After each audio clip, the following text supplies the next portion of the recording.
نعرہ رسالت، جشن عید میلاد النبی، اشرفی دولہا، نعرہ تکبیر۔ وعلیکم السلام۔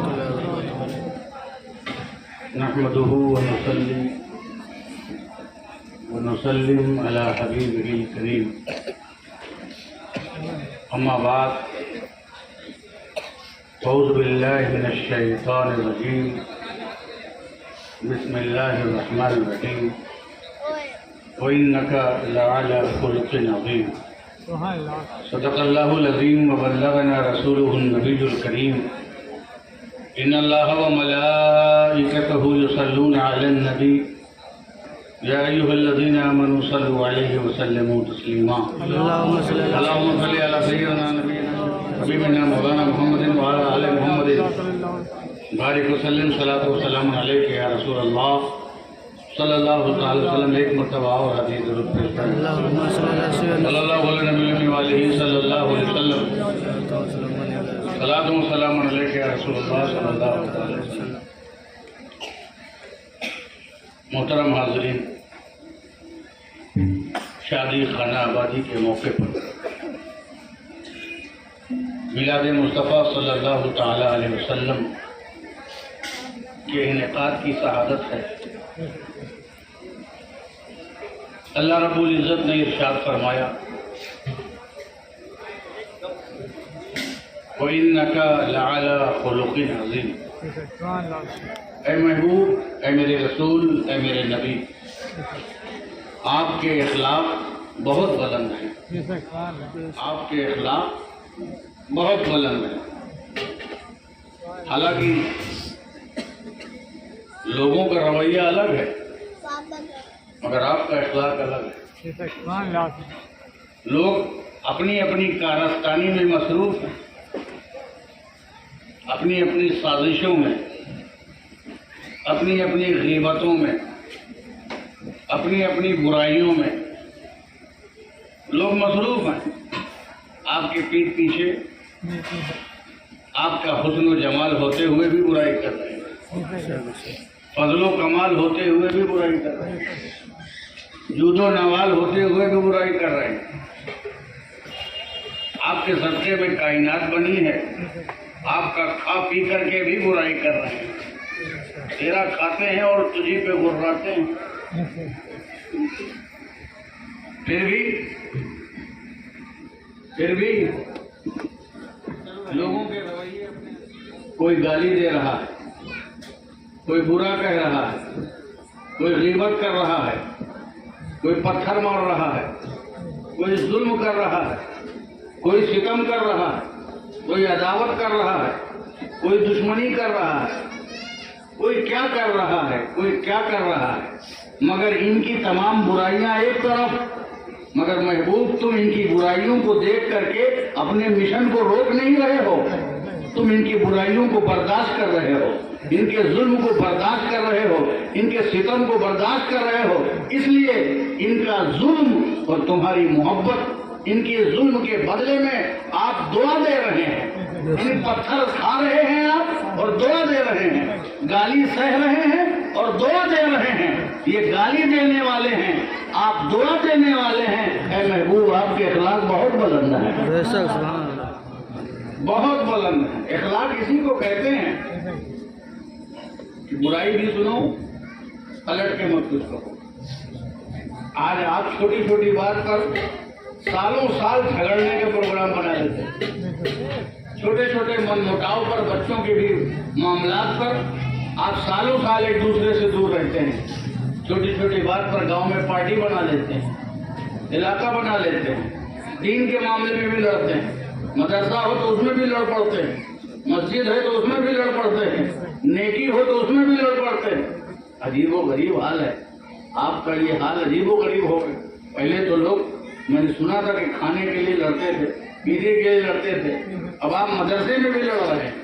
اب مدرسہ لڑائی مٹانے کی جگہ نہیں ہے، لڑائی مٹانے کی جگہ ہے کہ نہیں؟ وہیں پر آپ لڑ رہے ہیں۔ آپ مسجدوں میں لڑ رہے ہیں، مسلمان ہو کے آپ ممبر پہ لڑ رہے ہیں، آپ مزاروں پہ لڑ رہے ہیں. لڑائی کرنے سے کچھ نہیں ہوتا. اگر کوئی آپ کی برائی کرے تو اس برائی کو سن کر کے برداشت کرو. معاف کر دینا سب سے افضل بات ہے. سبحان اللہ. معاف کر دینا سب سے افضل بات ہے. آپ کی کوئی برائی کرے گا تو آپ کا کیا اکھاڑ لے گا یا کیا بگاڑ لے گا؟ ہم کو کسی نے برا کہا تو میرا کیا کر لے گا؟ وہ کہنے دو بھیا برا. برائی کو برداشت کرو. یہ میرے نبی کی سنت ہے. سبحان اللہ. یہ اخلاق نبی ہے. نبی کی محبت میں ان کی محفل سجانے میں صرف محفل نہ سجاؤ، ان کے کردار کو اپنی باڈی پر سجا دو، اپنے جسم پر ان کے کردار کو سجا دو، ان کے عمل کو سجا دو، ان کی سیرت کو سجا دو. اب کوئی پیسہ نہیں لائے گا. ان کے عمل کو سجا لو، ان کی سیرت کو سجا لو، ان کے کردار کو سجا لو، ان کے انداز کو سجا لو. جب آپ طائف کی گلیوں میں گئے اور طائف کے گاؤں میں گئے، وہاں پر آپ نے ہدایت کا پیغام دیا، اللہ اور اس کے رسول، اللہ کا ذکر کیا، اللہ کا پیغام دیا، اس کی رسالت کی بات کی کہ کس رسالت کا مقام کیا ہے. میں اللہ کا رسول بن کر کے آیا ہوں، میں خدا کا پیغام لے کے آیا ہوں، میں وحدہ لا شریک کی طرف دعوت دینے آیا ہوں. معبودان باطل کی پرستش چھوڑ کر کے ایک خدا وحدہ لا شریک کی پرستش کرو، اس کی عبادت کرو، اس سے جڑ جاؤ. میں تم سے جائیداد مانگنے نہیں آیا، میں پراپرٹی مانگنے نہیں آیا، میں تم سے کوئی چیز مانگنے نہیں آیا.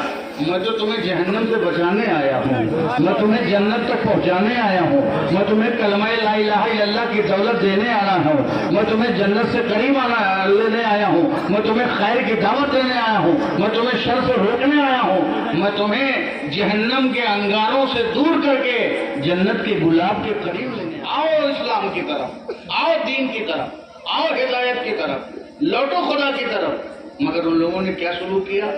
آپ کو پتھر مارے، آپ پر پتھر برسائے، اتنے پتھر برسائے کہ آپ کا بدن زخمی ہوا، آپ کے پیر لہو لہان ہو گئے، آپ کے پنجوں سے خون کے فوارے چھوٹنے لگے، آپ کا پنجہ خون آلود ہو گیا.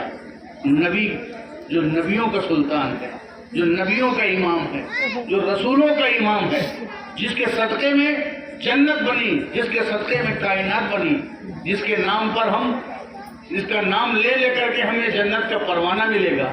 مگر دوستو اللہ کے مشن کے لیے، اللہ کے بھیجے ہوئے قانون کے لیے، خدا کی شریعت کے لیے، اللہ کے احکام کی پابندی کروانے کے لیے اس نے کتنی مشقتیں برداشت کی ہیں، اور اس کے باوجود جو ہے وہ اپنی ہدایت پر چلتا رہا. خون سے تر ہو گیا پورا قدم. فرشتے کو بھی برداشت کی. پہاڑ کا فرشتہ ملک الجبال وہ حاضر ہوا، کہا یا رسول اللہ یہ اتنا ظلم و ستم کر رہے ہیں، آپ کے پیغام حق کے آگے آپ حکم دیں تو میں ان دونوں پہاڑوں کو ملا دوں تاکہ یہ بستی بیچ میں نیست نابود ہو جائے، یہ برباد ہو جائے. میرے نبی نے ارشاد فرمایا اے ملک الجبال، میں لوگوں کو ہلاکت کے لیے نہیں آیا ہوں، میں لوگوں کی ہدایت کے لیے آیا ہوں، میں ان کی رہنمائی کے لیے آیا ہوں. اگر میں ہلاک کر دوں گا تو میرا کلمہ کون پڑھے گا، مجھ پر ایمان کون لائے گا، اسلام کا فائدہ کیسے ہوگا؟ اسلام جو ہے انسانیت کو ختم کرنے نہیں آیا ہے، انسانیت کو بچانے آیا ہے، انسانیت کو فلاح و بہبود کی منزل تک پہنچانے آیا ہے. اب آپ دیکھیں میرے رسول کا اخلاق. آپ سے تو ایک بات برداشت نہیں ہوتی، آپ سے تو ایک گفتگو برداشت نہیں ہوتی، تو میرے نبی کے پنجے، پیر کے پنجے خون آلود ہیں، مگر میرا نبی معاف کر رہا ہے. اس لیے معاف کر رہا ہے کہ کل یہی نمازی بنیں گے، کل یہی لوگ روزہ دار بنیں گے، کل یہی لوگ دیندار بنیں گے، کل یہی لوگ کلمہ پڑھنے والے بنیں گے. اگر ہم نے انسانوں کو ہی مار دیا تو کل کلمہ کون پڑھے گا، اسلام کون لائے گا، شریعت کون نافذ کرے گا؟ اسی طریقے سے دوستو کیا تمہارے معاملات اس سے بھی زیادہ سخت ہیں جو رسول پاک صلی اللہ علیہ وسلم نے جھیلا ہے؟ تو دوستو اخلاق مصطفیٰ کا تقاضا یہ ہے، دین مصطفیٰ کا تقاضا یہ ہے، رسول پاک کی غلامی کا تقاضا یہ ہے کہ میرے نبی نے جس طریقے سے اپنے اوپر ظلم و ستم کو معاف کر دیا تھا، اسی طریقے سے تم بھی دوسروں کو معاف کرتے نظر آؤ، دوسروں پر رحم کرتے نظر آؤ، ان کی باتوں کا برا منانا چھوڑ دو، ان کو اپنے دل کے قریب کر دو. آپ رسول پاک کی سیرت پر اگر چلتے ہوئے آپ نے ماضی قریب میں اپنے پیر و مرشد کو دیکھا ہے تو آپ کو یاد ہوگا آپ سے زیادہ کوئی نہیں جانتا. آپ ہر معاملے میں رہے ہو, آپ ہمیشہ جائز پہنچے ہو, آپ مقدموں کے درمیان میں رہے ہو. آپ نے اپنے مرشد کا رویہ دیکھا ہے کہ آپ کے مرشد حضرت مقصود ملت کس طریقے سے صبر کرتے تھے اور کس طریقے سے دشمنی کے باوجود بھی ان کی دشمنی کی جاتی تھی, اس کے بعد بھی وہ معاف کرتے نظر آتے تھے, وہ لحاظ کرتے ہوئے نظر آتے تھے. آپ کو سیکھنا ہے تو اپنے مرشد سے سیکھو اور سیکھنا ہے تو ان کے غلام مرشد اعظم محمد مصطفیٰ سے سیکھو. ہم اور آپ تو بات بتا کر لیے بیٹھ جاتے ہیں. بتائیے دین کے معاملات میں آپ لڑ رہے ہیں, کبھی چندے میں لڑ رہے ہیں, کبھی رسید پہ لڑ رہے ہیں, کبھی بٹوارے پہ لڑ رہے ہیں. عجیب و غریب ہے. آپ کا کوئی کھیت و باغات کا معاملہ ہو تو کہا جائے نہیں, اخلاق اپناؤ, کردار اپناؤ, سیرت اپناؤ, نفسانیت کو چھوڑو. ہر بڑا اپنے چھوٹے پہ رحم کرے. یہ ایک اصول بناؤ, ہر بڑا کوئی بھی ہو, ہر بڑا اپنے چھوٹے پہ رحم کرے. یہ اصول بناؤ کہ ہر چھوٹا اپنے بڑے کی عزت کرے. جنہیں ہو جائے نہیں وہ ہوگی نہیں, ہر چھوٹا اپنے بڑے کی عزت کرے. یہ محنت اپناؤ, کیونکہ اسلام اخلاق کی دعوت دیتا ہے. اسلام اخلاق کی تعمیر کرتا ہے. اسلام دنیا میں صرف حکومت کرنے نہیں آیا ہے. اسلام جو ہے صرف مسجد سے اذان دینے نہیں آیا ہے. اسلام صرف اپنی اپنی مسلح پر اپنی اپنی نماز پڑھوانے نہیں آیا ہے. اسلام سماج کو ستھرا کرنے آیا ہے, معاشرے کو پاکیزہ کرنے آیا ہے, دنیا میں طہارت بکھیرنے آیا ہے. اسلام چاہتا ہے کہ دنیا بھر میں گھر گھر میں امن و سکون اور چین کا دریا بہنے لگے. اسلام کا موٹا سمجھ گئے آپ. اس لیے آپ بھی اپنے حبیب کے سیرت پر چلتے ہوئے اپنے سے چھوٹے پر رحم کرو. تم دیکھو تم سے چھوٹا کون ہے, جو تم سے چھوٹا ہے اس پر رحم کرو, اس پر شفقت کرو, اس پر نرمی کرو, اسے پیار سے پکارو. میرے نبی چلتے چلتے بچوں کو سلام کر لیا کرتے تھے.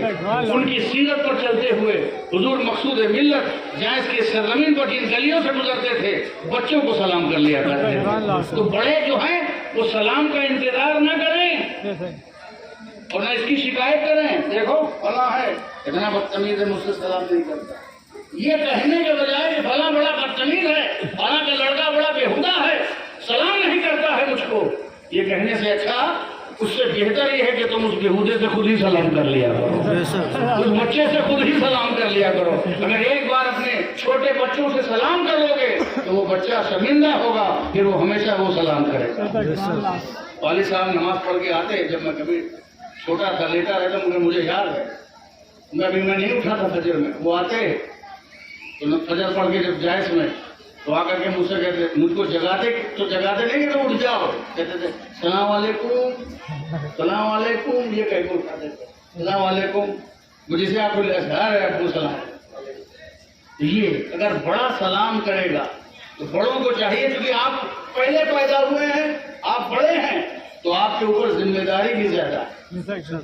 آپ انتظار نہ کیجیے کہ فلاں میری تعظیم کرے سلام کرے, آپ خود ہی اس کو سلام کر دو. اور چھوٹے بھی جو ہے چھوٹوں کو چاہیے کہ جہاں دیکھیں اپنے بڑوں کو سلام کریں.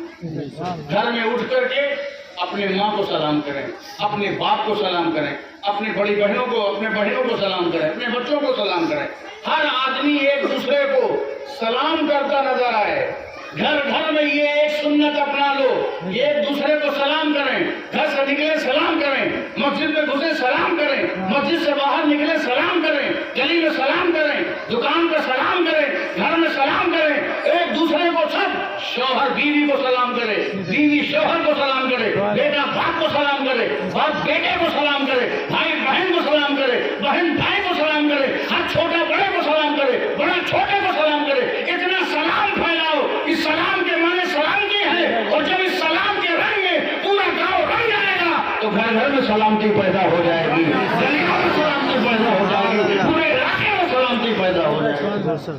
تو ایک چیز کرو, سرکار نے فرمایا افشوا السلام, سلام کو پھیلاؤ. سلام کو رواج دو، سلام کو آگے کرو، تو سلام میں پہل کرنے کی کوشش کرنا چاہیے. جسے جو پہلے مار لے گیا وہ شکاری ہے، سمجھ گئے؟ جو پہلے مار لے گیا وہ شکاری ہے. لوگ انتظار کرتے ہی رہتے تھے کہ والد صاحب رحمۃ اللہ علیہ فوراً سلام کر لیتے. ابھی لوگ موڈ بنا رہے کہ حضرت آمد تو سلام کریں، حضرت پہنچتے ہی سلام. تو یہ جو سلام کر لے گیا سمجھ لیے وہ میدان مار لے گیا.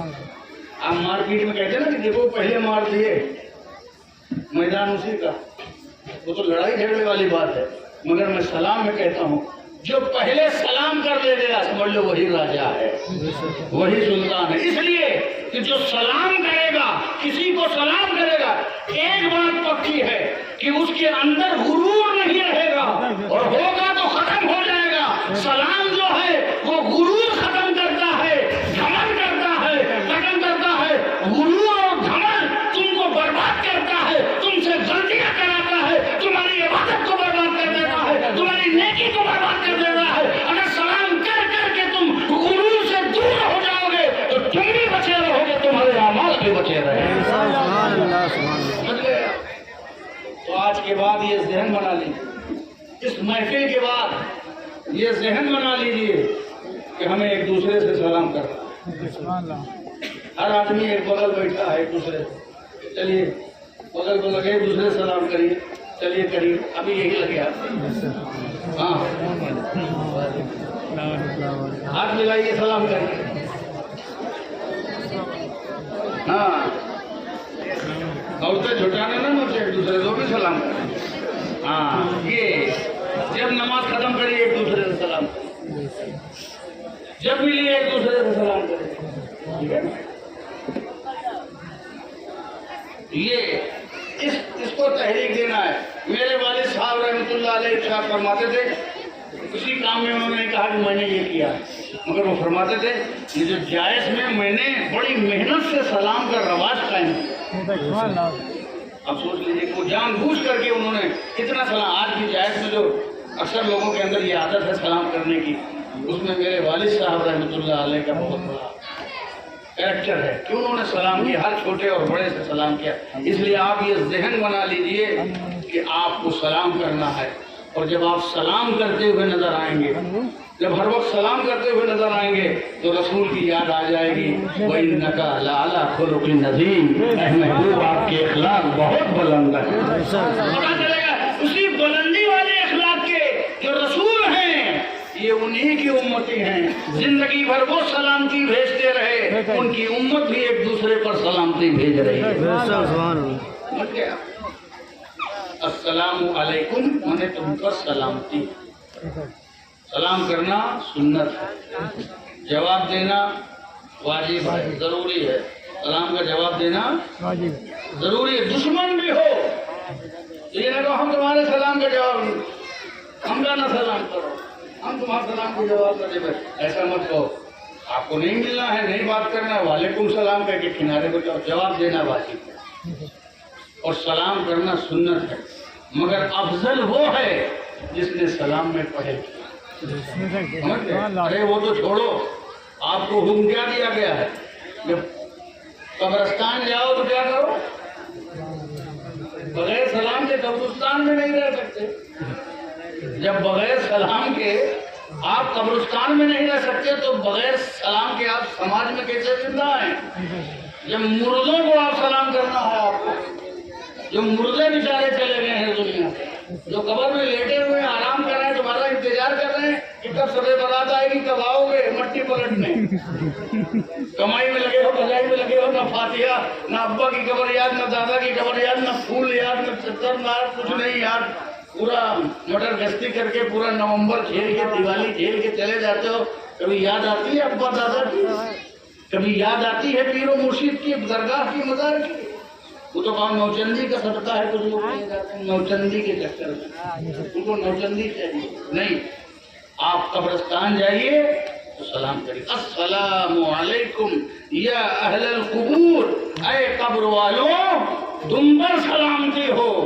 تو قبر والے بھی تم پر سلامتی بھیجیں گے. تم یہاں سے بھیجو گے، وہاں سے بھیجیں گے. اس سے کیا پتا چلا کہ جب قبرستان میں سلام کرنا چاہیے تو پھر یہ زندہ سماج میں کیوں نہیں کرنا چاہیے؟ بے شک سبحان اللہ آپ سلام کو رواج دو. یہ اخلاق میں سے کہیں میں سے ہے، اخلاق میں سے ہے، کردار میں سے ہے، عمل میں سے. اس سے آپس میں مٹھاس پیدا ہوگی، کڑواہٹ دور ہوگی، تلخی دور ہوگی. آپ دیکھیے کہ جب آپ کسی سے نہیں ملتے ہیں تو آپ کو بس سلام ہی کرنے میں، اور سلام کوئی کر لیتا ہے، اور جب کبھی صلح ہوتی ہے تو سلام ہو جاتا ہے نا.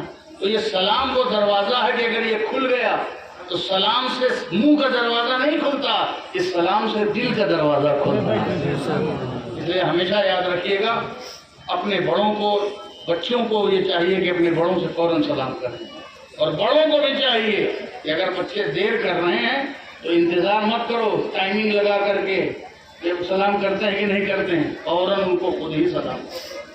جو سلام بھیجے گا وہ ثواب زیادہ پائے گا. تو جب زیادہ پانا چاہتے ہو تو پہلے سلام میں پڑھے کرو. ٹھیک ہے، یہ ہے اخلاق مصطفیٰ. وَإِنَّكَ لَعَلَىٰ خُلُقٍ عَظِيمٍ. اے محبوب آپ کے اخلاق بہت بلند ہیں. آپ اخلاق کی بلندی دیکھیے، یہ اخلاق کی بلندی ہے. سرکار نماز پڑھ رہے ہیں اور آپ کے اوپر ظالموں نے، اہل مکہ نے اونٹ کی اوجڑی لاتی ہے. اوجڑی کتنی بدنی ہوتی ہے، وہ بھی اونٹ کی. اللہ اکبر. اونٹ کی اوجڑی لاتی دی اور سرکار اپنے اٹھ نہیں پا رہے ہیں. حضرت سیدہ طیبہ فاطمہ زہرا کو خبر دی. اپنی باپ کی محبت میں بے قرار ہو کر کے جگہ جگہ پر حضرت فاطمہ نے اپنے باپ کے وہ شانہ بشانہ کھڑے کی. بیٹی ہو تو ایسی فاطمہ زہرا جیسی. اے بیٹیاں فاطمہ زہرا کی نقل کرو، بالی ووڈ کی اداکاراؤں کا نہیں، فاطمہ زہرا کی نقل کرو. فیشن کرو تو فاطمہ زہرا کا کرو، عائشہ صدیقہ کا کرو، خدیجۃ الکبریٰ کا کرو، رسول کی بیٹی اور بیوی کا کرو. ان کا فیشن کرو گی تو ان کے فیشن سے دنیا میں بھی عزت ملے گی اور جنت میں بھی تمہارا گھر تیار ہو جائے گا. فاطمہ زہرا دوڑ کر کے آئی، بے قرار ہو گئی. اجڑی کو کسی طرح سے ہٹایا، اپنے والد صاحب کو سہارا دیا، کھڑے کیا اور برا بھلا کہنے لگی.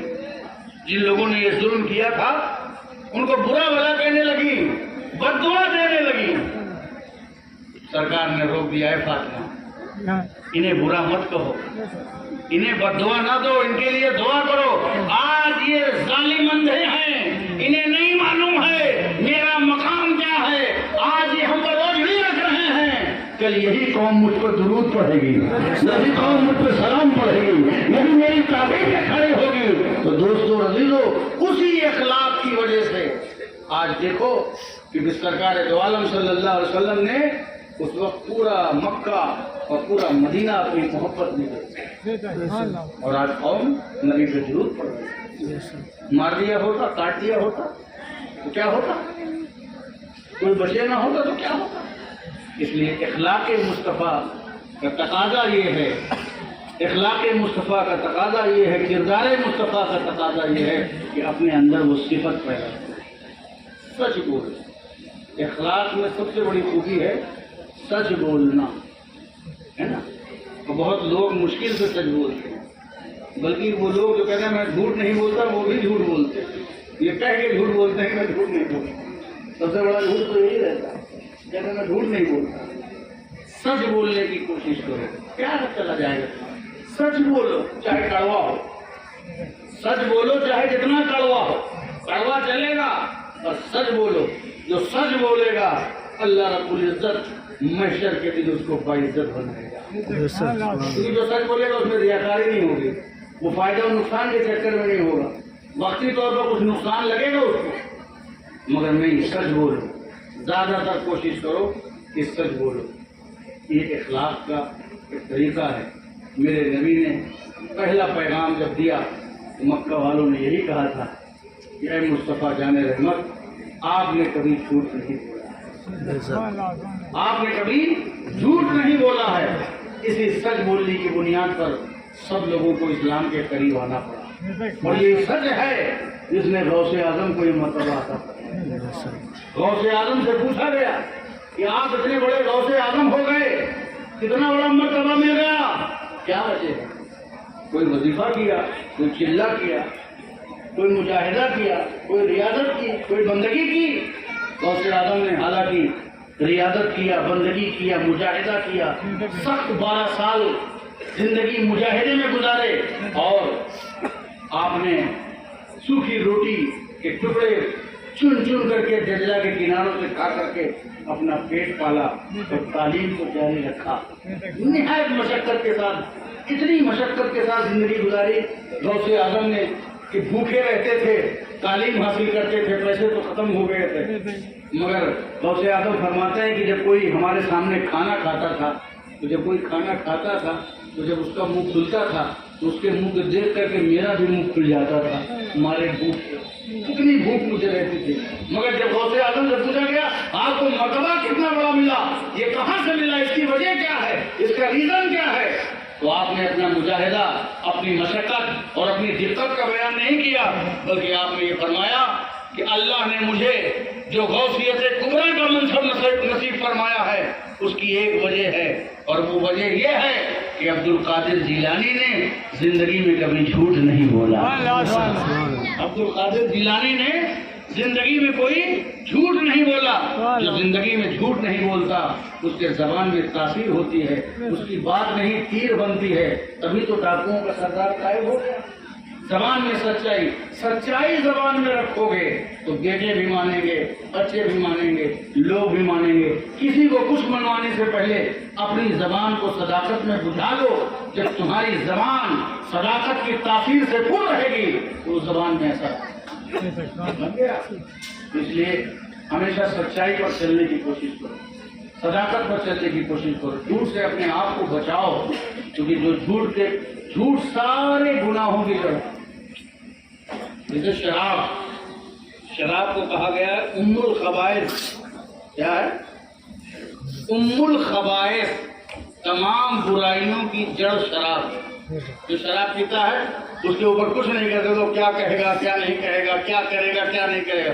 تمام برائیوں کی جڑ جو ہے وہ شراب ہے. اسی طریقے سے جھوٹ جو ہے یہ ام الکبائر ہے. ام الکبائر, تمام کبیرہ گناہوں کی جڑ جو ہے یہ جھوٹ ہے. اسی لیے سرکار سے جب ایک نے یہ شرط رکھی تھی کہ میں سب کچھ کروں گا, ساری باتیں کروں گا, میں اسلام لاؤں گا, مگر میں شراب بھی پیوں گا, میں زنا بھی کروں گا, میں یہ بھی کروں گا, میں وہ بھی کروں گا, تو سرکار نے کہا اچھا ٹھیک, اجازت دے دی. کہا ٹھیک ہے سب کرنا, بس ایک کام میرا کر لو کہ تم جھوٹ نہیں بولو. اب جھوٹ نہیں بولنا. وہ گیا, وہ پیا. اب اس وقت سرکار کے بارگاہ میں جائیں گے, سرکار کے پوچھیں گے پی ہے, کچھ کیا ہے, تو اب جھوٹ بولنا پڑے گا. اور سچ بتانے کی سرکار کے سامنے ہمت نہیں. وہ جھوٹ سے وعدہ کر کے اسی جھوٹ سے بچنے کے چکر میں وہ سارے گناہوں سے بچ گیا, وہ نیک ہو گیا, وہ پرہیز ہو گیا. اسی طریقے سے اپنے قدم کو تھامنا ہے, اپنے قدم کو, اپنے جسم کو تھامنا ہے تو شراب سے بچو. اور اگر جو جھوٹ سے بچ جائے گا وہ تمام گناہوں سے بچ جائے گا, تمام برائیوں سے بچ جائے گا.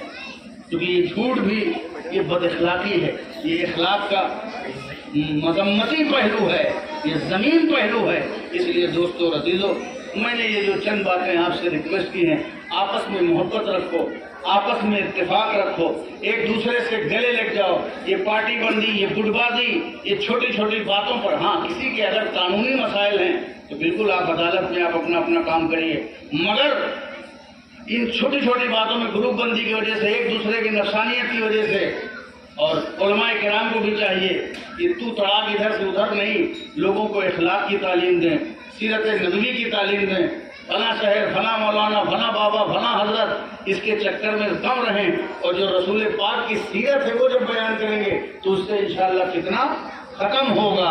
علاج کیا ہونا چاہیے قوم کا, وہ دوا دینی چاہیے جو قوم کی ضرورت ہو, جو وقت کی ضرورت ہو, جو وقت کا تقاضا ہو. اپنی گاٹھا گانے سے پہلے مرض کے حساب سے علاج کرنا چاہیے. یہ ہمارے مصلحین کو بھی, ہمارے علماء کو بھی, ہمارے ائمہ کو بھی خیال کرنا چاہیے. اس لیے آپ یہ تہیہ کریے گڑھی محکم کے لوگوں خاص کر کے, اور جو باہر سے آئے ہیں دوسرے گاؤں سے, وہ بھی اپنے اپنے گاؤں میں یہی ماحول پیدا کریں. آج کے بعد سلام کو رواج دیں، ایک دوسرے سے سلام کریں، چھوٹا بڑے کی تعظیم کرے، بڑا چھوٹے پر رحم کرے اور ایک دوسرے کے ساتھ ملیں، اور بے وجہ کی بے مقصد جس سے امت مسلمہ کا قوم مسلم کا کوئی فائدہ نہیں ہے، ان تمام لڑائیوں سے باز آئیں، آپس کی گٹ بازی، بڑپن، تکبر، ایگو، کمنٹ، بد اخلاقی، بد مزاجی، اس سے دور رہیں اور ایک دوسرے کی تعظیم کریں، ایک دوسرے کے ساتھ چلیں۔ انشاءاللہ تبارک و تعالیٰ اگر ان محفلوں سے ہم نے اپنے اندر بدلاؤ پیدا کیا تو پھر یہ محفل نہیں رہے گی، ہمارے لیے ہدایت کا نگر بن جائے گی، ہدایت کا سرچشمہ بن جائے گی۔ اس لیے ہم یہ چاہتے ہیں، زندگی اور موت کا کسی کا بھروسہ نہیں دوستو، ہم یہ چاہتے ہیں کہ ہمارے جو مخدوم اشرف سمنانی رحمۃ اللہ تعالیٰ علیہ کے کرم کے چاہنے والے جو ہیں، ان کی چوکھٹ سے جو وابستہ ہیں، خصوصیت کے ساتھ ہمارے یہ علاقے کے لوگ، یہ لوگ اخلاقی طور پر، علمی طور پر، عرفانی طور پر، روحانی طور پر ایک پاکیزہ، ایک مثبت، ایک اچھا کردار ادا کریں، تاکہ ہمیں جو کچھ ہم سے غلطیاں ہو گئی ہیں، جو آپ سے کچھ کمیاں ہو گئی ہیں، ان کمیوں کو ختم کر کے ایک دوسرے کے ساتھ شیر و شکر ہو کر کے یہ حسد، یہ جلن، یہ کمپٹیشن، یہ ایک دوسرے سے بلا وجہ آگے بڑھنے کا جذبہ، یہ ایک دوسرے پر کمنٹ، یہ ایک دوسرے پر طعن و تشنیع، ان نفرتوں سے باز آئیں، ان سے کوئی فائدہ نہیں۔ وقت کا شیطان اور وقت کا اژدہا تمہاری طرف لپک رہا ہے اور تمہیں اپنے پیٹ کے اندر لے جانے کی کوشش کر رہا ہے۔ اگر آج تم نہیں سمجھے، اپنی اخلاقی حالت کو تم نے درست نہیں کیا اور اپنی روحانی دنیا کو تم نے صحیح نہیں کیا تو سمجھ لو کہ تمہاری داستان بھی نہ ہوگی داستانوں میں۔ اس لیے جس طریقے سے اللہ رب العزت نے اپنے پیارے حبیب کے اخلاق کی تعریف کی ہے، ہم چاہتے ہیں کہ ہم سب مل کے ایسا رویہ اپنائیں کہ تاکہ لگے جس اخلاق کی تعریف خدا نے کی ہے ہم اسی نبی کے ماننے والے ہیں، اس کے اخلاق کا اثر انشاءاللہ ہماری زندگی میں بھی ہوگا۔ وآخر دعوانا ان الحمدللہ رب العالمین۔